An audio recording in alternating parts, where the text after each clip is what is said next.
이르면 가장 좋아하는 사람이 누구겠습니까? 우리나라도 일제 감점기를 거쳤습니다. 그때 가장 활기를 쳤던 사람들을 한번 생각해 봤으면 좋겠습니다. 가장 좋아했고 가장 힘을 가지려고 애를 썼던 사람들, 그리고 그 권력을 가지고 자기의 인생을 그리고 자기의 집안을 일으켜 세워보고자 했던 사람들이 있었습니다. 그런 사람들을 우리가 흔히 친일파 이렇게 이야기를 하죠. 그래서 일본에게 나라를 빼앗긴 이 민족의 고통에 동참하기보다는 그 고통을 자기들의 위기, 자기들의 어떤 그 신분을 상승시키는 그런 일에 힘을 쏟았던 사람들을 우리는 친일파라고 이야기를 합니다. 그와 반대로 나라가 일본에 빼앗기고 나라가 일어설 기미가 없을 때에 이 나라를 다시 한번 찾아야겠다라고 열심히 일을 했고 노력을 했고 또 고국을 떠나 먼 지역으로 가서 열심히 나라의 독립을 위해서 애를 썼던 사람들이 있습니다. 그런 사람들을 우리는 독립운동가 이렇게 이야기합니다. 만약에 지금 이 나라가 다른 나라에게 빼앗긴다면 우리는 어느 편에서 계실 것입니까? 우리도 이번 기회를 잘 활용해서 신분을 좀 상승해보자. 이 지겹고 지겨운 세상, 나도 새 시대를 한번 열어보리라. 이렇게 생각을 가지고 나라를 빼앗은 그쪽 나라에 서서 나의 삶을 영위하겠습니까? 아니면 이 나라가 빼앗긴 것에 고통을 받고 또 우리가 주권이 상실된 것을 분통히 여겨서 우리나라를 다시 한번 되찾아야겠다라는 그런 가득한, 울분에 가득한 그 편에 서서 나라를 위해서 애를 쓰겠습니까? 우리 동명의 성도님들은 아마 다 후자 쪽에 서 있을 것입니다. 나라가 고통을 당하면, 나라가 주권을 빼앗기면, 나라가 힘이 없으면 그 일에 힘을 실어주고 나라를 독립하고 나라가 새로운 세계를 펼칠 수 있도록 우리가 희생하고 노력하고 그런 일에 최선을 다하는 편에 설 수 있는 우리 동명교회가 될 줄로 믿습니다. 예전에 일제시대뿐만 아니라 오늘 성경에 나오는 많은 인물들도 이스라엘이 나라가 망했을 때, 이스라엘 백성들이 다른 민족에게 나라를 빼앗겼을 때에 그 빼앗김을 기회로 삼아 자기의 이익을 추구했던 사람들이 많이 있었습니다. 그렇죠? 그래서 거기에서 앞잡이가 되고 또 거기에 가서 어떤 첩자가 되고 또 잘못된 메시지를 그 사람들에게 전함으로 통하여서 그들의 삶을 좀 잘 살아보려고 노력했던 사람들도 성경에 보면 많이 있습니다. 그런데 오늘 본문에 나오는 예레미야라는 사람은 그 편에 쓴 사람이 아닙니다.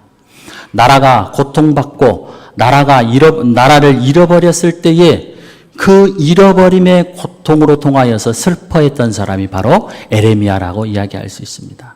얼마나 마음이 아프고 얼마나 마음이 고통스러웠으면 오늘 성경 말씀에 보면 그의 아픔, 그의 고통, 또 하나님을 잊어버렸던 이스라엘 백성들을 향해서 탄원하는 내용이 굉장히 많이 나오고 있습니다.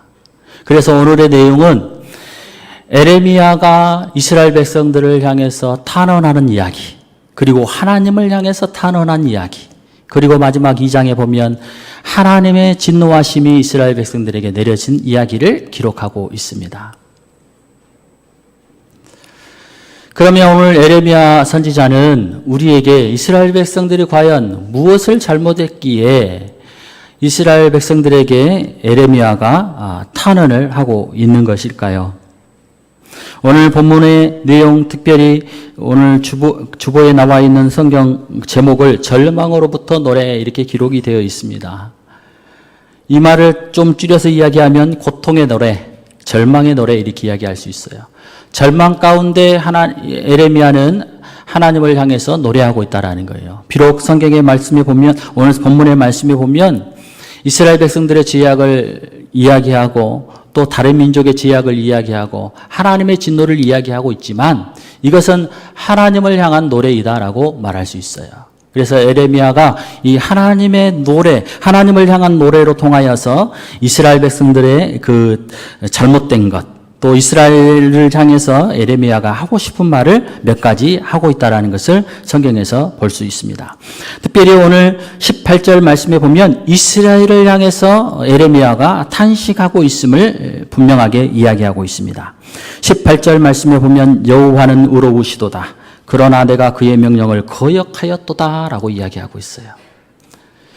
이스라엘 백성들의 지금 잘못이 무엇이라고 에레미야가 지적하고 있느냐? 그의 명령을 거역하였다라는 것을 지적하고 있어요. 하나님의 명령을 거역했다. 하나님의 뜻을 거역했다라고 지적하고 있는 것입니다. 그래서 그 명령을 지키지 못하는 이스라엘 백성들이 어떻게 되었느냐? 18절 하반절에 보니까 나의 처녀들과 나의 청년들이 사로잡혀갔도다라고 이야기하고 있어요. 이 하나님의 명령을 지키지 못하고 하나님의 명령을 거역한 이스라엘 백성들이 그 땅에 있는 처녀들과 청년들이 사로잡혀갔다라고 말하고 있다라는 거예요. 왜 이 청년들이, 이 처녀들이 사로잡혀갔느냐? 그것은 바로 앞에서 이야기했던 것처럼 여호와의 명령을 거역했기 때문에 그렇다라는 것입니다. 그러면 이 이스라엘 백성들이 과연 어떤 명령을 거역했느냐? 하나님을 따르라고, 하나님을 섬기라고, 하나님의 법대로 이 나라를 이끌어 가라라고 하신 그 말씀을 거역했다라는 거죠. 이 말은 다른 말로 표현하면 여호와의 명령, 그의 명령을 거역했다. 이 말은 그들의 죄를 인정하고 범죄한 범죄자였다라는 것을 에레미야가 이야기하는 것입니다. 좀 말을 좋게 이야기해서 명령을 거역했다라고 이야기하지만 사실 아주 리얼하게 이야기하면 죄를 범한 자, 범죄한 집단, 범죄한 이스라엘이라고 이렇게 강력하게 이야기를 해야 된다는 것입니다. 그래서 에레미야는 이스라엘 백성들이 범죄했다라는 것을 인정한다라는 거예요.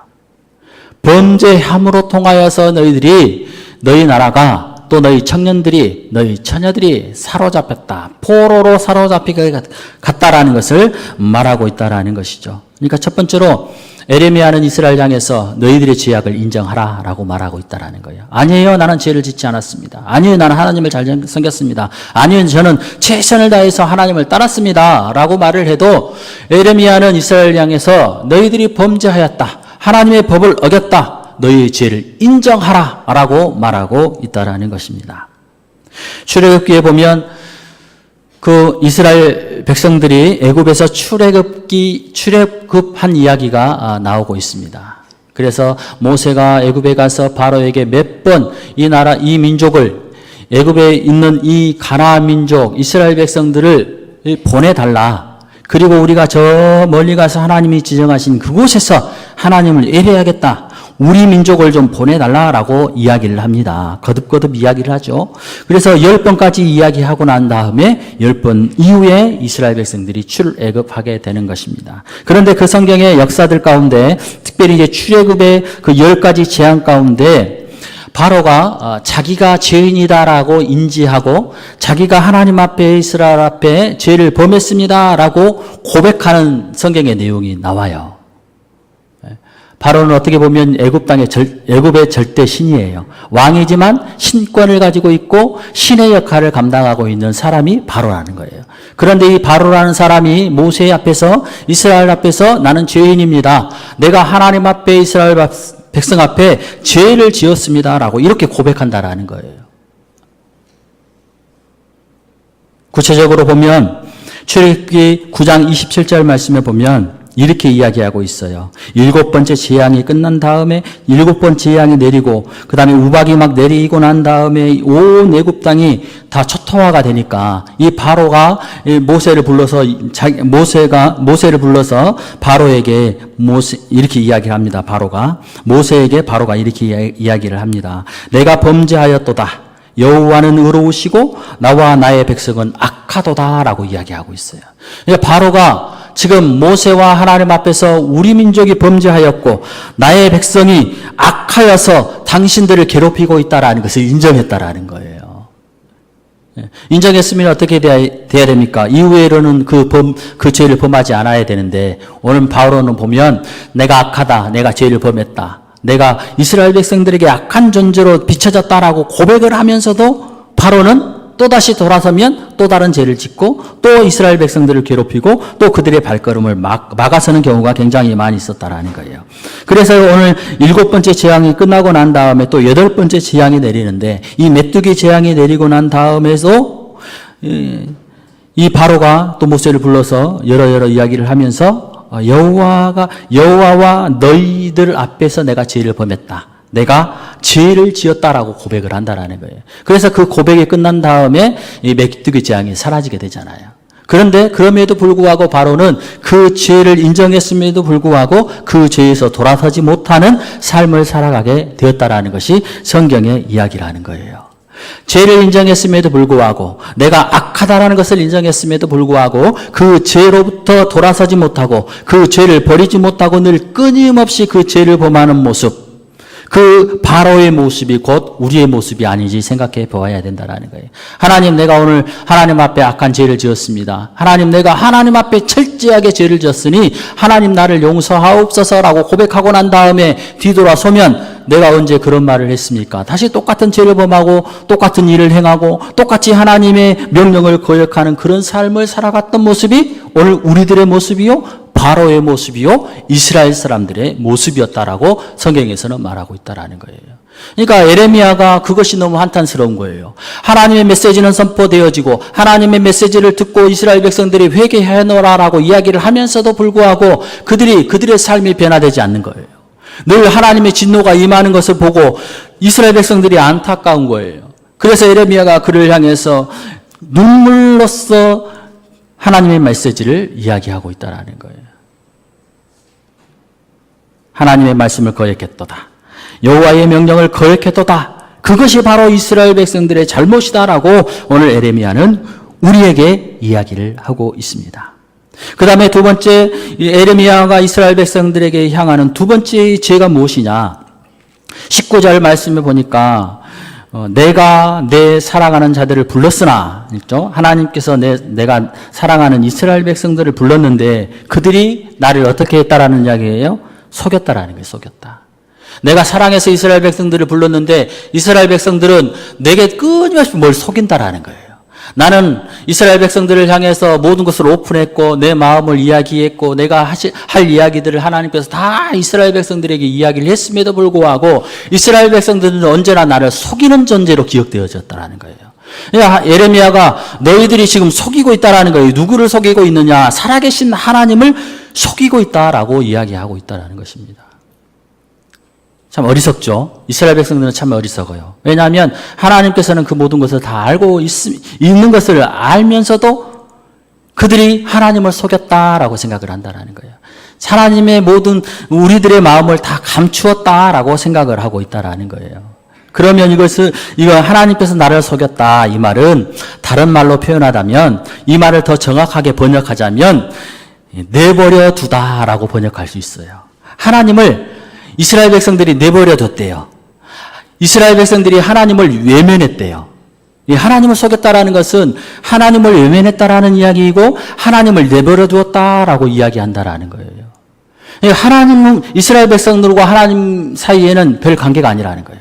내가 이스라엘 백성들이 이 일을 했어도 하나님과 상관이 없어요. 왜냐하면 하나님과 상관이 없는 분이기 때문에, 또 우리가 하나님을 철저히 속였다고 이야기하기 때문에 이스라엘 백성들은 하나님과 별로 상관이 없는 사람이다라고 이야기할 수 있는 것이죠. 그러니까 하나님을 속였다라고 이야기를 하고 이스라엘 백성들은 하나님의 이야기를 잘 못 알아들은다라고 말하고 있어요.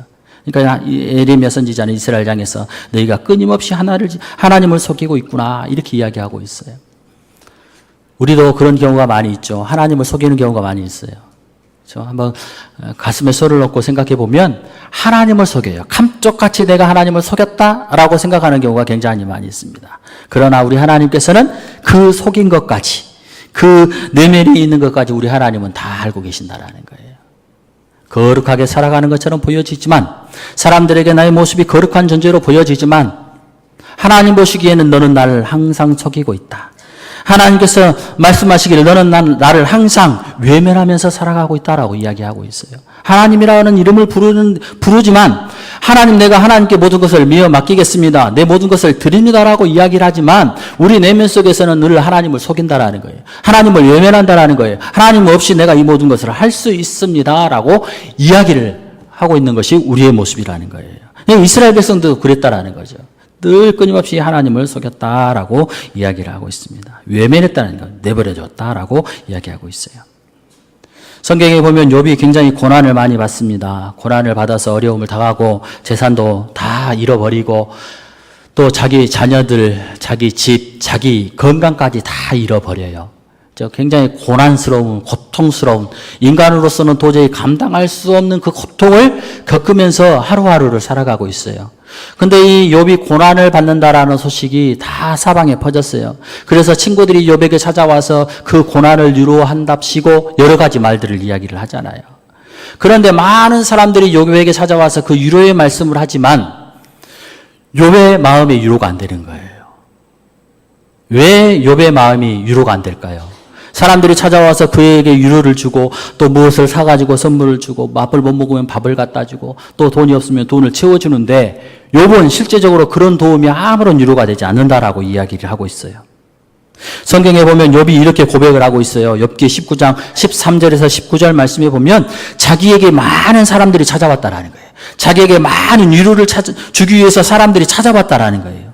그 사람들을 이렇게 열거를 합니다. 나의 형제들, 나를 아는 모든 사람들, 나의 종, 나의 아내, 나의 자식들, 어린아이들까지 나에게 찾아와서 내가 당하는 이 고통으로부터 해방될 수 있도록 그들이 나에게 위로를 줬다라는 거예요. 그런데 그 위로가 욥에게는 아무 위로가 되지 않는다라는 거예요. 왜 그랬을까요? 그들의 위로가 왜 욥에게는 아무런 위로가 되지 않았을까? 그것은 이스라엘 백성들이 하나님을 속인 것과 동일하다고 할 수 있어요. 이스라엘 백성들이 하나님 앞에서는 아닌 것처럼 하지만 세상 사람들 앞에서는 아닌 것처럼 하지만 실질적으로 하나님을 속인 것처럼 욥에게 찾아왔던 많은 사람들이 겉으로 말로는 당신을 위로합니다. 당신이 빨리 이 고통에서 벗어나기를 원합니다. 라고 이야기를 하지만 그 내면 속에서는 위로 대상자인 그 욥이 없다라는 거예요. 욥에게 찾아가서 위로하지만 욥 앞에서 위로하지만 그들의 눈 앞에는 욥이 보이지만 그 내면 속에는 누가 없다라는 거예요. 욥이 없다라는 거예요. 욥이. 그게 찾아와서 실질적으로 욥에게 위로하고 싶은 말이 아니라 실질적으로 욥으로 통하여서 뭔가를 얻고자 했다라는 거예요. 욥으로 통하여서 내가 하고 싶은 말을 하겠다고 이야기를 하는 사람들이 바로 욥의 위로자들이라고 이야기할 수 있습니다. 욥이 그것을 너무나 잘 알고 있었습니다. 그래서 욥은 그들의 위로가 되지 않았다라는 거예요. 그들이 욥을 찾아왔지만 그들은 욥을 외면한 사람들이었어요. 그들이 욥에게 찾아와서 욥에게 찾아가 가까이 나아가지만 욥에게는 그들이 잊혀진 사람들이었다라는 거예요. 그러니까 많은 사람들이 찾아와서 욥에게 위로를 해도 그 위로가 흡족하지 않았다라는 거예요. 그 위로가 욥을 다시 일으켜 세우는 데에는 불가능한 위로였다라고 말할 수 있는 것입니다. 우리가 늘 오늘 말씀 18절, 19절 말씀 속에서 우리는 하나님의 명령에 참 절대적으로 순종한다. 우리는 하나님의 말씀에 올바르게 따라간다. 라고 이야기하지만 실상은 하나님을 속이는 경우가 굉장히 많이 있습니다. 하나님을 외면하며 하나님을 왕따시키며 하나님을 저쪽 방 구석에 집어넣고 나의 의지대로 나의 뜻대로 살아가는 경우가 굉장히 많이 있다라는 거예요. 오늘 18절 19절 말씀 속에서 오늘 에레미야 선지자는 우리에게 무슨 말을 하고 싶은 이야기입니까? 나의 삶 속에서 나의 인생의 삶 속에서 내 인생의 여정 속에서 누구를 외면하지 않아야 된다라는 것을 이야기하고 있어요. 하나님을 외면하지 않아야 된다라는 이야기하고 있어요. 인생의 걸음마다 하나님을 외면하지 말라. 하나님을 잊어버리지 말라. 하나님이 나와 함께 하시지만 그 함께 하시지 않는 것처럼 살아가지 말라라고 이야기하고 있다라는 거예요. 그래서 오늘 하나님을 잊지 말아라. 나의 인생 속에서 하나님을 잊어버리지 말고 하나님을 드러내놓고 하나님 앞에 그 모든 것을 물어보고 하나님이 바라시고 원하시는 것이 무엇인지 올바로 행해라. 겉으로만 행하는 것이 아니라 마치 보여지는 외식적인 행함으로 그 사람들에게 하나님에게 보여지는 삶으로 살아가는 게 아니라 깊이 깊이 내면 속에 있는 그 내면에게까지 하나님을 인정하면서 살아가라라고 말하고 있다는 것입니다. 이게 중요하죠. 우리가 아무리 신앙의 생활을 열심히 해도 이 내면에 하나님을 인정하지 못하는 모습이 있다면 그 신앙생활은 잘못된 신앙생활이라고 할 수 있어요.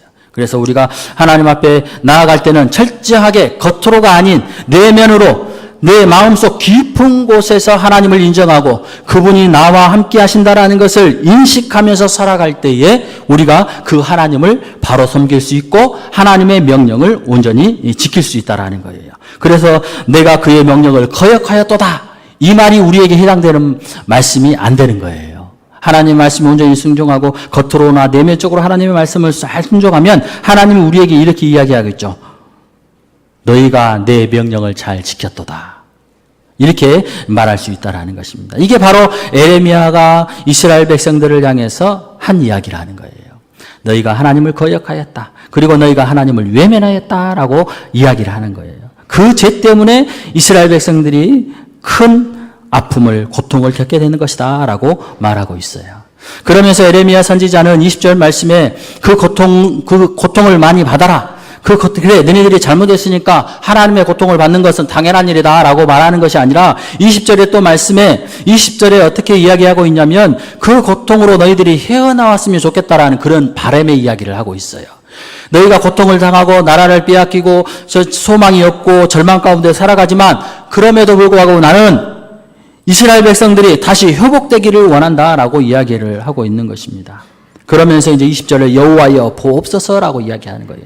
하나님, 우리를 보옵소서. 우리가 비록 하나님 앞에 죄를 지었고 하나님을 인정하지 못하고 하나님을 속이는 삶을 살았지만 하나님, 그럼에도 불구하고 우리를 좀 보소서. 하나님, 이스라엘 백성들을 보소서. 하나님, 에레미야 나를 보소서. 내가 당하는 환난이 너무나 큽니다. 내가 잘못한 건 잘못한 거지만 하나님, 그럼에도 불구하고 나의 환난을 한번 보십시오라고 이야기를 하고 있어요. 그러면서 이제 이스라엘 백성 에레미야 선지자가 뭐라고 이야기하고 있냐면 하나님, 내가 환난을 당하고 있는데 이 환난이 두 가지입니다라고 이야기하고 있어요.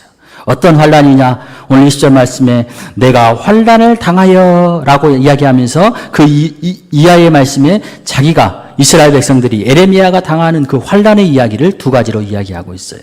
어떤 환난을 당하고 있냐면 나의 애를 다 태우고 나의 심장이 상하오니 이렇게 이야기하고 있죠. 그러니까 나의 애를 태우고 나의 마음이 상하는 환난을 지금 이스라엘 백성들이 받고 있다라는 거예요. 하나님, 그러니까 그 환난에서 우리를 좀 건져 주시옵소서. 하나님, 제발 그것을 보시고 우리를 건져 주옵소서라고 이야기한다라는 거예요. 나의 애를 태우고 나의 마음이 상하였다. 이 말을 다른 말로 번역하면, 다른 쉬운 성경으로 번역한 것을 보면 내 창자가 끓어오르며 내 마음이 내 안에서 뒤집혔나이다라고 이야기한다라는 거예요. 내 마음에서 내 창자가 끓어오른대요.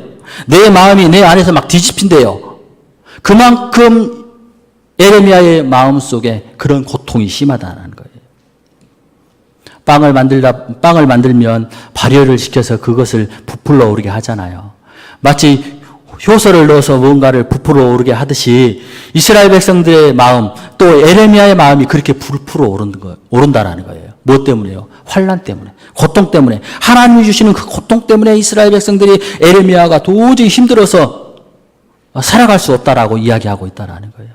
이것은 무슨 고통을 의미하는 것입니까? 내면의 고통이라는 거예요. 내면. 우리 마음속에 우리 창자가 막 뒤틀리는 것, 이것은 내면의 고통을 의미하고 있다는 거예요. 이스라엘 백성들이 지금 심적으로 내면적으로 굉장히 큰 고통을 받고 있다는 거예요. 실은 살아있으나 생명력이 있는 것처럼 보이지만 그 속에는 다 죽어가고 있다는 거예요. 죄악이 가득 차고 하나님의 고난이 주신 그 고난이 너무 커서 이스라엘 백성들의 내면이 지금 뭉개지고 있고 썩어져 가고 있다는 것을 이야기하고 있다는 것입니다. 그러니까 에레미야가 하나님 앞에 하나님 보옵소서. 이 내 마음이 썩어져 가는 것, 내 마음이 끓어오는 것, 내 마음이 뒤집히는 것, 이 고통으로 통하여 너무 고통스럽습니다. 하나님 보옵소서라고 이야기를 하고 있는 것입니다. 마가복음 14장 33절에서 34절 말씀에 보면 예수님도 이와 동일한 마음이었다라고 이야기를 하고 있어요. 예수님께서 십자가를 지시기 전에 겟세마네 동산에서 열심히 기도를 하십니다. 제자들을 데리고 가죠. 그래서 제자들과 함께 기도하기 위해서 제자들과 함께 갑니다. 그러나 제자들은 그 자리에 있지 않죠. 기도하고 내려오시면서 제자들을 향해서 예수님이 이렇게 고백을 합니다. 제자들을 향해서 이렇게 말을 하고 있죠. 내 마음이 심히 고민하여 죽게 되었다라고 이야기하고 있다는 것입니다. 제자들에게 예수님의 마음을 지금 토로한다는 거예요. 예수님이 지금 너무 괴롭다라는 거예요. 마치 오늘 성경 에레미야가 고백하는 것처럼 나의 애를 태우고 내 마음이 상하였다. 내 창자가 끊어지고 내 마음이 내 안에서 막 뒤집힌다. 그 이야기를 지금 예수님께서 이야기를 하고 있다라는 거예요. 왜 그렇습니까? 예수님의 고통은 하나님이 주신 고통이 아니라는 거예요. 예수님의 고통은 우리를 위한 고통이라는 거예요. 예수님이 죽음으로부터 그 두려움, 고통으로부터 그 두려움, 그것을 생각하니까 예수님의 마음이 너무 고민된다라는 거예요. 할 수만 있으면 이 잔을 내가 피하고 싶다. 할 수만 있다면 내가 이것을 지고 싶지 않다라고 하나님 앞에 얼마나 간절하게 기도했습니까? 그럼에도 불구하고 예수님은 그것을 지게 된다라는 거죠. 그 고통이 바로 예수님의 고통이다라는 거예요. 이스라엘 사람들, 또 에레미야 이런 사람들, 또 특히 우리는 다 우리의 죄 때문에 고통을 받는 사람들입니다. 우리가 하나님의 명령을 거역하고 하나님의 말씀에 순종하지 못하고 하나님의 뜻을 올바로 이행하지 못하여서 받는 질병이라면, 받는 고통이라면, 받는 어려움이라면 예수님의 고통은 아니라는 거예요. 우리 때문에 예수님이 고통을 받으시고 우리 때문에 예수님이 죽음을 당하시고 우리 때문에 예수님의 마음이 매우 힘들어 하신다라고 말하고 있다는 것입니다. 우리는 때로는 어떤 큰 질병으로, 큰 아픔으로 우리가 마음으로, 심적으로 고통받을 때가 있어요. 내가 도저히 그 문제를 해결하지 못할 때가 있어요. 누군가에게 말을 못할 때가 있다는 거예요. 가슴에 묻어두고, 가슴에 묻고 가는 사람들이 굉장히 많이 있습니다. 그런데 오늘 하나님께서는 오늘 에레미야가 말하는 것처럼 여호와여 보시옵소서. 에레미야도 굉장히 큰 고통이었어요. 그런데 그럼에도 불구하고 그 고통을 누구에게 지금 말하고 있냐면 하나님에게 말하고 있다는 거예요. 이스라엘의 심적인 고통, 나의 심적인 고통, 하나님 보시옵소서. 오늘 동맹의 성도들에게 에레미야는 말하고 있습니다. 하나님 앞에 이야기를 하라 말하고 있습니다. 하나님 보시옵소서. 하나님 나의 고난을 보시옵소서. 하나님 나의 고통을 보시옵소서. 내가 감당할 수 없는 심적인 고통을 하나님 보시옵소서. 하나님 이것을 해결하여 주옵소서라고 이야기하라고 말하는 것입니다. 단순히 성경에 이렇게 기록한 말씀이 아니라 사실적으로 실제적으로 우리 동맹의 성도들에게 여호와의 이름을 부르면서 하나님 나의 고통을 알아주옵소서, 나의 어려움을 해결하여 주옵소서라고 이야기하라라고 오늘 성경에서는 이야기하고 있습니다. 그게 바로 환난을 당한 이스라엘 백성들이 환난을 당하고 있다는 첫 번째 이야기입니다. 그러면 두 번째, 이스라엘 백성들이 환난을 당하고 있는데 이 환난을 여호와께 아뢰면서 이걸 해결해달라고 말하고 있죠. 어떤 환난이에요? 20절 하반절에 보니까 누가 죽게 되냐면 20절 하반절에 밖에서는 칼이 네 아들을 빼앗아 가고 집 안에서는 죽음 같은 것이 있나이다. 이렇게 기록이 되어 있어요. 이스라엘 백성들에게 지금 어떤 고통이라는 거예요? 칼이 내 아들을 빼앗아 가고 죽음이 집안에 가득하다라는 거예요. 이 말을 다른 말로 이야기하면 이스라엘 백성들에게 지금 찾아오는 이 고통은, 이 환난은 외적인 환난이라는 거예요. 실질적으로 피부에 와 닿는 환난이라는 거예요. 살이 베이는 환난, 또 자유가 없어지는 환난, 국경을 넘지 못하는 환난, 또 자기들이 먹을 것을 많이 먹지 못하는 그런 실제적인 육체적으로 보여지는 그 환난을 지금 이스라엘 백성들이 당하고 있다는 거예요. 하나님께서 그런 이야기를 하고 있다는 에레미야를 통해서. 에레미야가 하나님 이런 이스라엘 백성들의 환난을 좀 봐주옵소서. 하나님 그 고통으로부터 좀 해결하여 주옵소서라고 이야기하고 있는 것입니다.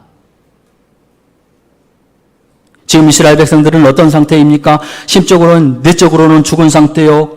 외적으로도 죽은 상태예요. 실제적으로 살아있으나 죽은 것 같은 그런 상태로 살아가고 있습니다. 그러니까 그런 갈급함, 그런 절박함 속에서 지금 에레미야가 하나님 앞에 호소하고 있다는 거예요. 하나님, 우리가 이런 절박함 속에서, 이런 내적인 침체, 육적인 침체 상황 속에서 하나님 우리를 좀 어떻게 건져 주옵소서라고 호소하고 있다는 것입니다. 오늘 이 말씀을 통해서 우리의 영적인 상태를 한번 살펴보는 시간을 가졌으면 좋겠습니다. 내 내면의 영적인 상태가 어떻습니까? 내 내면에 지금 상처가 어떤 상태로 남아있는 상태입니까? 내 육체적인 상태가 어떻습니까?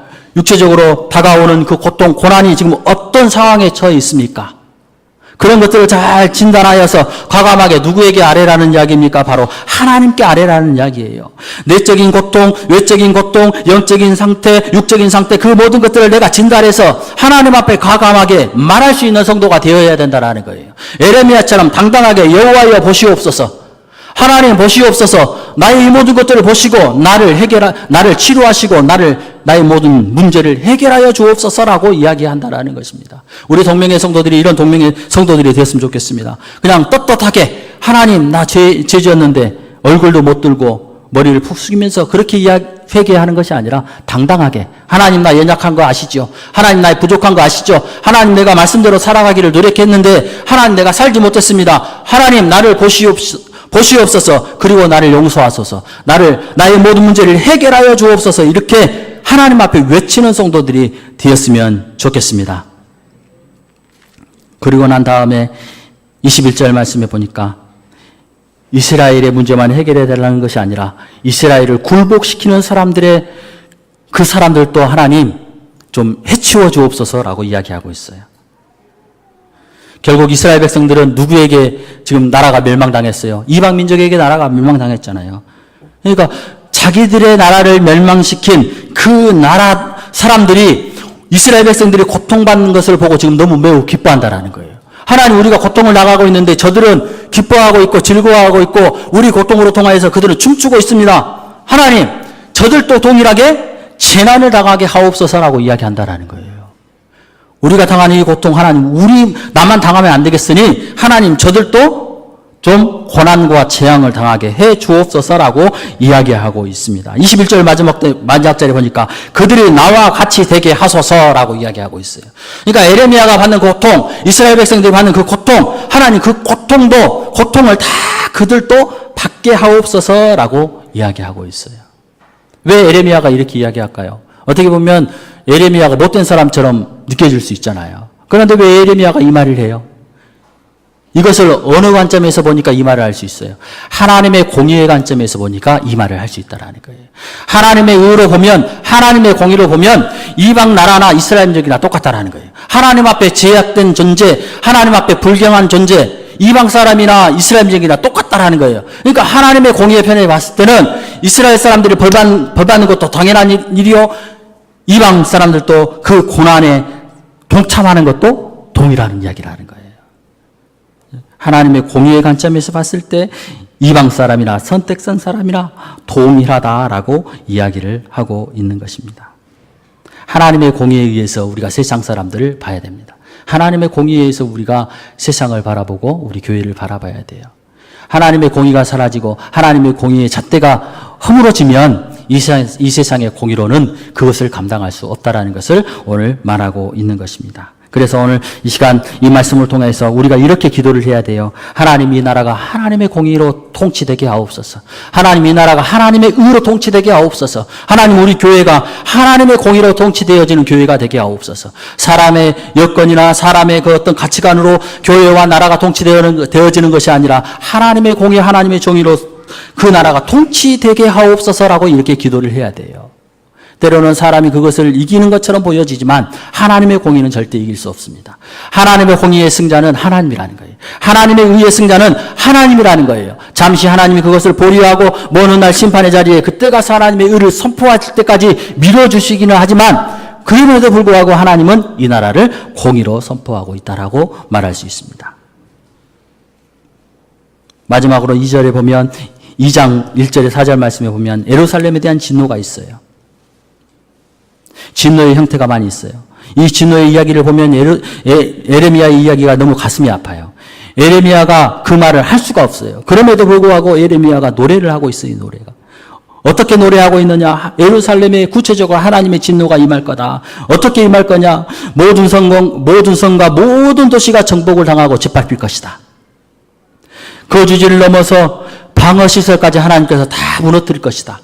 여기에서 방어시설은 군사시설이라는 거예요. 그 나라를 다스리는 군사시설도 하나님께서 다 무너뜨려버리겠다. 그 다음에 유다 왕국을 통치하는 그 정치 지도자들, 왕국을 하나님께서 다 사라지게 만들 것이다. 그래서 철저하게 예루살렘을 패망하게 만들어서 하나님의 진노가 예루살렘에게 임했다라는 것을 보여주겠다라고 오늘 2장 1절에서 4절에서 말하고 있다라는 것입니다.